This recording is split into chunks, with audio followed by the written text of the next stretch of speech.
Hi hello friends, എല്ലാ കൂട്ടുകാർക്കും ശുഭദിനം. അപ്പോൾ ഇന്നത്തെ എപ്പിസോഡിൻ്റെ റിവ്യൂയിലേക്ക് കിടന്നാലോ? അങ്ങനെ ശ്രുതി ആകെ വിഷമിച്ച് ചുക്ക് കാപ്പി ഉണ്ടായിക്കൊണ്ടിരിക്കുക കേട്ടോ. എൻ്റെ ഭഗവാനെ കൃഷ്ണ, വീട്ടിലാണെങ്കിൽ അമ്മായിയുടെ വരെ സമാധാനമില്ല, മോതിരാണെങ്കിൽ നഷ്ടപ്പെട്ടതിൻ്റെ വിഷമം വേറെ. അതിനിടയ്ക്ക് ഇവിടെ വരുമ്പോഴാണെങ്കിൽ ലാവണ്യമയുടെ മുത്തശ്ശി തമ്മിൽ ഭയങ്കര വഴക്ക്. ഇതിനുള്ളിൽ പെട്ടുപോണത് ഞാനാണല്ലോ എൻ്റെ കുട്ടീഷ്ണ എന്നൊക്കെ പറഞ്ഞിട്ട് ഇങ്ങനെ പ്രാർത്ഥിച്ചുകൊണ്ടിരിക്കുകയാണ്. ആ സമയത്ത് മനോരമ വരുന്നുണ്ട്. ആ ബേബി, നീ എന്തുണ്ടാക്കുക? ഞാൻ ചായ ഉണ്ടാക്കുമായിരുന്നു, മുത്തശ്ശിക്ക് ചുക്ക് കാപ്പി എന്ന് പറയാണ്. എന്താ? അല്ല മേഡം, ഞാനൊരു കാര്യം ചോദിച്ചിട്ടെ, മുത്തശ്ശി ലാവണ്യമേടെ തമ്മിലുള്ള പിണക്കമൊക്കെ മാറിയതായിരുന്നല്ലോ, പിന്നെ അവർ തമ്മിൽ ഇപ്പം എന്താ എപ്പോഴും വഴക്ക് എന്ന് ശ്രുതി ചോദിക്കുമ്പോൾ മനോരം പറയുന്നുണ്ട്, ആ അങ്ങനെ വഴക്കുണ്ടാക്കിയാലല്ലേ അവരുടെ കാര്യം നടക്കുകയുള്ളൂ. എന്താ മേഡം പറഞ്ഞത്? ഒന്നുമില്ല. നീ മുത്തശ്ശിക്കാണോ കാപ്പി ഉണ്ടാക്കേണ്ടത്? അതെ അതെ, തേനൊഴിക്കാൻ പാടില്ല, മുത്തശ്ശിക്ക് തേൻ അലർജിയാന്ന് നിനക്കറിയില്ലേ? നീ ഒരു കാര്യം ചെയ്യ്, തേനാണോ കരിപ്പെട്ടിയാണോ ഇടേണ്ടതെന്ന് മുത്തശ്ശിയെടുത്തുനിന്ന് പോയി ചോദിച്ചിട്ട് വാ എന്ന് പറയാണ്. ആ ശരി മേഡം, ഞാനിപ്പോൾ ചോദിച്ചിട്ട് വരാം എന്ന് പറഞ്ഞിട്ട് ശ്രുതി ഹോളിലേക്ക് പോകാൻ പോവുക. ആ സമയത്ത് മനോരമ മനസ്സിൽ വിചാരിക്കുക, നീ പോടി, നീ ഹോളിലേക്ക് പോ, അവരവിടെ ഗൂഢാലോചന നടത്തിക്കൊണ്ടിരിക്കുക, അത് നീ കേട്ടിട്ട് നീ എല്ലാ സത്യങ്ങളും നീ തന്നെ അറിയണം എന്ന് മനോരമ മനസ്സിലിങ്ങനെ വിചാരിക്കുക കേട്ടോ. അങ്ങനെ ശ്രുതി ഹോളിലേക്ക് പോണ മുമ്പ് നമ്മുടെ മുത്തശ്ശിയും അഞ്ജലിയും ലാവണ്യം കൂടി സംസാരിച്ചുകൊണ്ടിരിക്കുകയാണ്. എന്തായാലും അടിപൊളിയായിട്ടുണ്ട്, അവളുടെ അടുത്ത് അഭിനയിച്ചത് നന്നായിട്ടുണ്ട്. ദേ നോക്ക്, മുത്തശ്ശി സൂപ്പറായിട്ട് അഭിനയിക്കുന്നുണ്ട്. ലാവണ്യ പറയണ, ഹോ അഞ്ജലി പറയുന്നുണ്ട്, ഹോ ആ ശ്രുതിനൂടെ പിടിച്ചു നിർത്താൻ വേണ്ടി എന്തൊക്കെയാണ് അഭിനയിക്കണത്, പാവം അവൾ ഒരുപാട് വിഷമിച്ചിട്ടുണ്ടാവുമായിരിക്കും എന്ന് പറയുമ്പോൾ മുത്തശ്ശി പറയുന്നുണ്ട്, ഒരു നല്ലൊരു കാര്യത്തിന് വേണ്ടിയിട്ടല്ലേ അഞ്ജലി, അത് സാരമൊന്നുമില്ല. ദേ നോക്ക്, അവളുടെ മുമ്പിൽ നമുക്ക് കുറച്ചുകൂടി അഭിനയിക്കണം, എങ്കിൽ മാത്രമേ അവളോട് പിടിച്ചു നിർത്താൻ പറ്റുള്ളൂ എന്നൊക്കെ ഇങ്ങനെ പറയണം. ലാവണ്യ പറയുന്നുണ്ട്, അതെ അതെ മുത്തശ്ശി, നമുക്ക് ഒന്നും കൂടി അടിപിടിക്കണ പോലെ അഭിനയിക്കണം, എങ്കിൽ മാത്രമേ അവൾ നാളെ ഇനിയുള്ള ദിവസങ്ങളിലേക്ക് ഇവിടെ വരികയുള്ളൂ എന്നൊക്കെ പറയുകയാണ്. അത് കേട്ടുകൊണ്ട് ശ്രുതി അങ്ങോട്ടേക്ക് വരുന്നിട്ടോ. ശ്രുതി അങ്ങനെ കേട്ട് അങ്ങനെ നിൽക്കുമ്പോഴേക്കും പെട്ടെന്ന് ലാവണ്യ അഞ്ജലി മുത്തശ്ശി ആകെ ചമ്മി നാണം കിട്ടു പോകുക കേട്ടോ. ശ്രുതി എന്ന് പറയുമ്പോൾ, വേണ്ട മുത്തശ്ശി ഒരിക്കലും എന്നോട് ഇങ്ങനെ ചെയ്യാൻ പാടില്ലായിരുന്നു.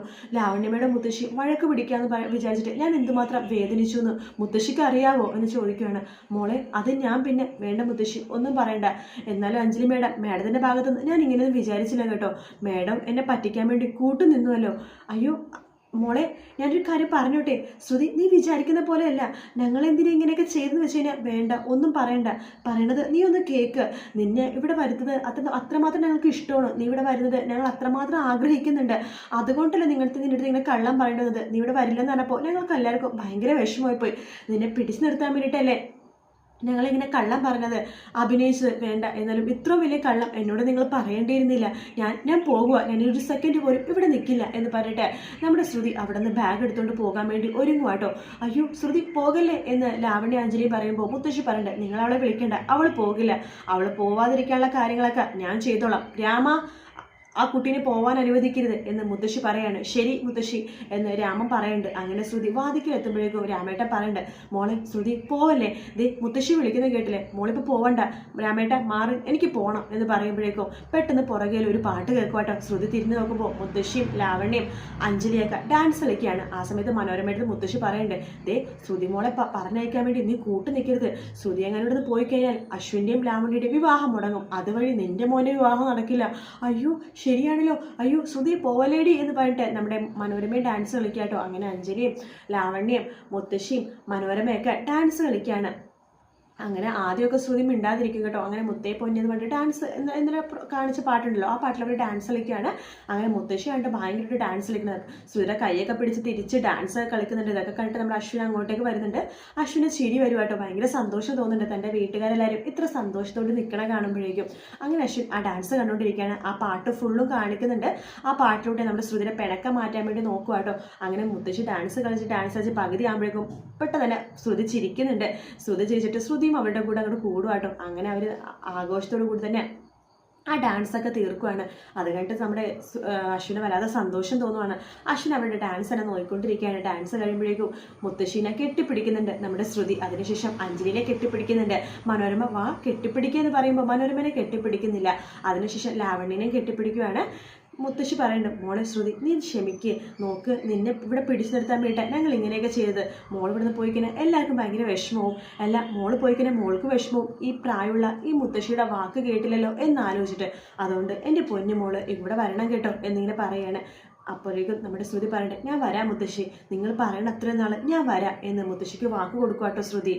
ശ്രുതി അവിടെ വരാമെന്ന് പറയണ കേൾക്കുമ്പോഴേക്കും അശ്വിനും സന്തോഷമാണ്. അശ്വിൻ അപ്പോൾ ശ്രുതിയുടെ മുഖത്തേക്ക് നോക്കുമ്പോൾ ശ്രുതി അശ്വിൻ്റെ മുഖത്തേക്ക് നോക്കുന്നുണ്ട്. അവരങ്ങനെ പരസ്പരം മുഖത്തോട് മുഖം നോക്കി ചെറുതായിട്ടാണെങ്കിലും അശ്വിൻ ഒന്ന് ശ്രുതിയുടെ മുഖത്തേക്ക് ചിരിക്കുന്നുണ്ട് കേട്ടോ. അതിനുശേഷം അശ്വിൻ മുകളിലേക്ക് കയറി പോകുവാണ്. കയറിപ്പോയി കഴിയുമ്പോഴേക്കും ശ്രുതി വീണ്ടും മോതിരം അന്വേഷിച്ച് അങ്ങോട്ടും ഇങ്ങോട്ട് നടന്നുകൊണ്ടിരിക്കുക കേട്ടോ. അപ്പോഴേക്കും ശ്യാം വിളിക്കുന്നുണ്ട്. ആ എന്താ ശ്യാം സാർ എന്ന് ചോദിക്കുമ്പോൾ അല്ല ശ്രുതി നിശ്ചയം കേട്ടോ വല്ലാത്ത ഡള്ള് പോലെ വല്ലാത്ത വിഷമം പോലെ ആണല്ലോ, ഞാൻ അതുകൊണ്ട് വിളിച്ചതാണ്. അല്ല ശ്രുതി ഇപ്പം എവിടെയാ, ജോലി സ്ഥലത്താണോ? ആ അതെ, ഞാൻ അശ്വിൻ സാറിൻ്റെ വീട്ടിലാണ്. എന്താ ശ്രുതിയുടെ സൗണ്ടൊക്കെ മാറിയിരിക്കുന്നത്, എന്തെങ്കിലും സംഭവിച്ചോ? അത് ശ്യാം സാർ എന്താണെങ്കിലും എന്നോട് പറഞ്ഞോളൂ. അത് ആ വിവാഹ നിശ്ചയത്തിന് മോതിരം കാണുന്നില്ല ശ്യാം സാർ. കാണുന്നില്ലതോ? അത് എത്രമാത്രം ഇമ്പോർട്ടൻ്റ് ആയിട്ടാ മോതിരമാണെന്ന് ശ്രുതിക്ക് അറിയില്ലേ? അത് എവിടെ പോയി? അറിയില്ല ശ്യാം സാർ, വീട്ടിലൊക്കെ ഞാനും അമ്മായി അരിച്ചു പെറുക്കി, അവിടെ ഒന്നുമില്ല. എന്നൊരു കാര്യം ചെയ്യും, ആ അശ്വിൻ സാറാമിൻ്റെ വീട്ടിൽ ആർക്കെങ്കിലും ഒന്ന് ചോദിച്ചു നോക്കൂ, ചിലപ്പോൾ അവരാരെങ്കിലും എടുത്തു വെച്ചിട്ടുണ്ടെങ്കിലോ. അവിടെ ആർക്കെങ്കിലും ചോദിച്ചായിരുന്നോ? ഇല്ല സാർ, ഞാൻ ചോദിച്ചില്ല, ഞാൻ അഞ്ജലി മേഡത്തിനോട് ചോദിക്കാം. എങ്കിൽ ചോദിച്ചു നോക്കൂ എന്ന് പറയാണ്. ശരി, കിട്ടിയിട്ട് എന്നെ വിളിക്കുക എന്ന് പറഞ്ഞിട്ട് ശ്യാം ഫോൺ വെക്കുവാണ്. അപ്പോഴേക്കും അഞ്ജലി അങ്ങോട്ടേക്ക് വരുന്നുണ്ട്. എന്താ ശ്രുതി, വീട്ടിൽ നിന്നാണ് വിളിച്ചത്? എന്തിന് പ്രശ്നമുണ്ടോ? നിന്നെ മുഖം കണ്ടിട്ട് എന്ത് പ്രശ്നമുള്ള പോലെ തോന്നുന്നുണ്ടല്ലോ. എന്താ ശ്രുതി, എന്ത് സംഭവിച്ചത്? അത് മേഡം, ചെറിയൊരു പ്രശ്നമുണ്ട്. എന്ത് പറ്റി? എന്താ ശ്രുതി, പറഞ്ഞോളൂ. അത് എൻ്റെ കയ്യിലൊരു മോതിരം ഉണ്ടായിരുന്നു മേഡം, ആ മോതിരം ഇപ്പം കാണുന്നില്ല. ഓ, അത് നിന്റെ മോതിരമായിരുന്നോ? എന്താ മേഡം അത് കണ്ടിരുന്നോ? പിന്നെ കാണാതെ? ആ മോതിരം എൻ്റെ കയ്യിൽ ഇന്നലെ തന്നെ കിട്ടിയായിരുന്നു. ഞാൻ വിചാരിച്ചു അത് ശ്യാമേട്ടൻ എനിക്ക് സർപ്രൈസ് തരാൻ വേണ്ടി വെച്ച മോതിരമാണെന്ന് വിചാരിച്ചു. ഞാനത് മാറ്റി വെച്ചായിരുന്നു ശ്യാമേട്ടനെ കാണിക്കാനായിട്ട്. കഴിഞ്ഞ ദിവസം ശ്യാമേട്ടൻ്റെ പോക്കിൽ ഒരു ബില്ല് കണ്ടായിരുന്നു ജ്വല്ലറിയുടെ.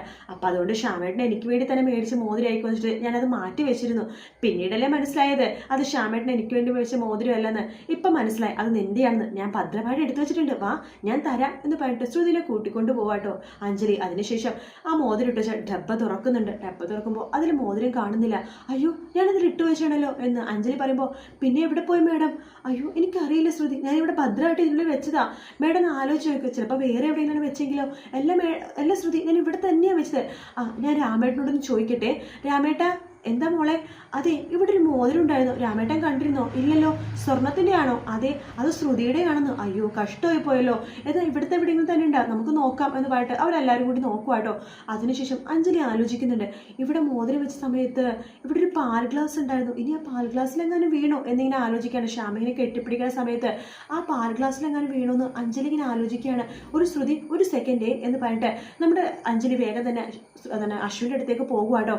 അതിനുശേഷം ഈശ്വര, കുഞ്ഞത് കുടിച്ച് കാണൂ, കുഞ്ഞത് കുടിക്കല്ലേ ഈശ്വര എന്നൊക്കെ പറഞ്ഞിട്ട് അശ്വിൻ്റെ അടുത്തേക്ക് പോകുന്നുണ്ട്.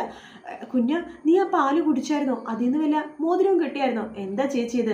മോതിരമൊക്കെ കിട്ടിയായിരുന്നു, ഞാനത് എടുത്തു വെച്ചു. മോതിരം പോലും സൂക്ഷിക്കാൻ ചേച്ചിക്ക് അറിയില്ലേ? അയ്യോ കുഞ്ഞ, അത് എൻ്റെ മോതിരമല്ല, അത് ശ്രുതിയുടെ മോതിരം. പാവം, ആ മോതിരം കാണാതെ അവൾ വിഷമിച്ചിരിക്കുക. ഞാൻ അവളെ ഇങ്ങോട്ടേക്ക് പറഞ്ഞേക്കാവേ, നീ ആ മോതിരം അവൾക്ക് കൊടുക്കണം കേട്ടോ എന്ന് പറഞ്ഞിട്ട് അഞ്ജലി അവിടുന്ന് പോകുവാണ്. അതിനുശേഷം ശ്രുതി അശ്വിൻ്റെ റൂമിലേക്ക് പോകുന്നുണ്ട്.